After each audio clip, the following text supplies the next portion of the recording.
Good evening. I'm Bennett O'Connor, and I'm a member of the Legislative Action Committee for the Fort Dodge Area Chamber of Commerce, and I want to welcome all of you to the 2009 Candidate Forum for the Mayor as well as at-large and the individual wards.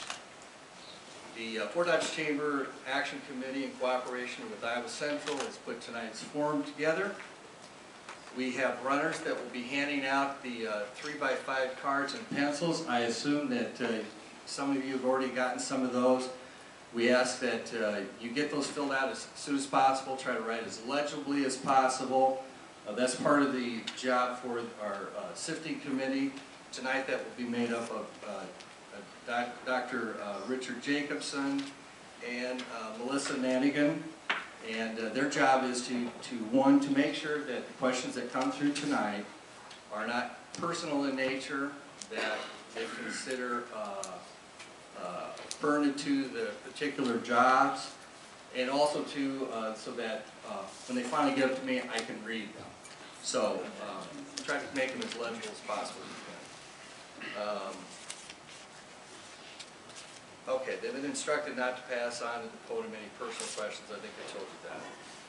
The questions will be read by myself and directed to the candidates by names. Each candidate will have 2 minutes to respond to the question.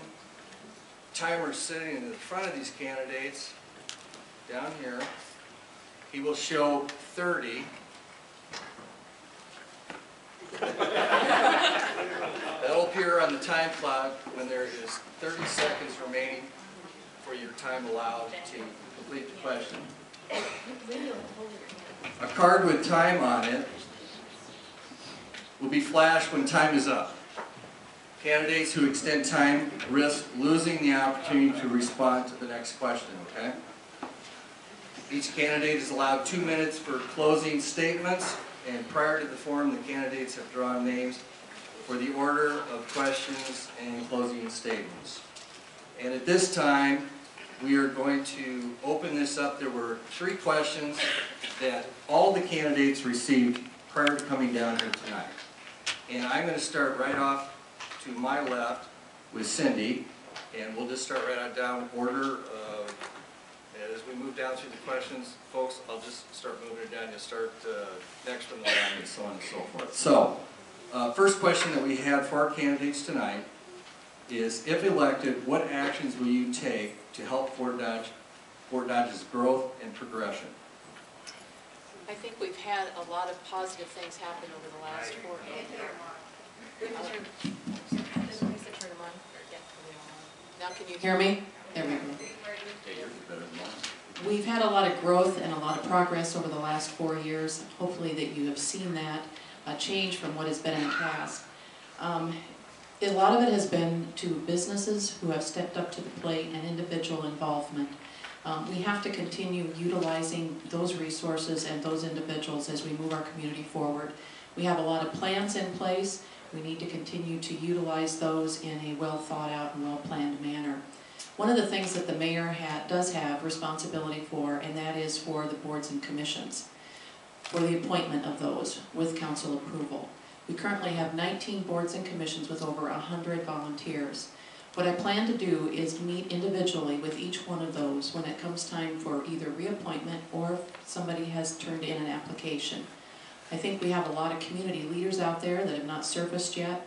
I want to make sure that those that are on the boards and commissions have the ability to know what our vision is and to make sure that they are moving the community forward. Doesn't mean that they always agree with everything, but I think it gives a good opportunity for the mayor to actually meet one-on-one. Also plan to give some more information to the council as those are brought before them for approval to make sure that they know who they are and what role they currently play in the community. There's also another aspect. We have a riverfront that's very underutilized. It might be that we look at developing a riverfront commission, and the one that will take a lot of steps towards making sure that that aspect is developed. Thank you, City Matt. To encourage both growth and progress, we need to continue the plans that we already have on the table today. We need to support those plans and encourage the council that is elected and that you all have a chance to elect currently to take the plans that are in place keep those plans going. We've shown some great progress in the last 4 years, and even before that, some of these plans were started.